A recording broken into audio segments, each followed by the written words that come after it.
حضرت امام جعفر صادق علیہ السلام نے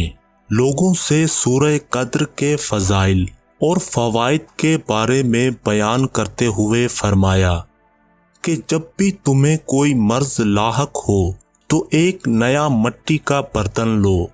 اس میں پانی ڈال کر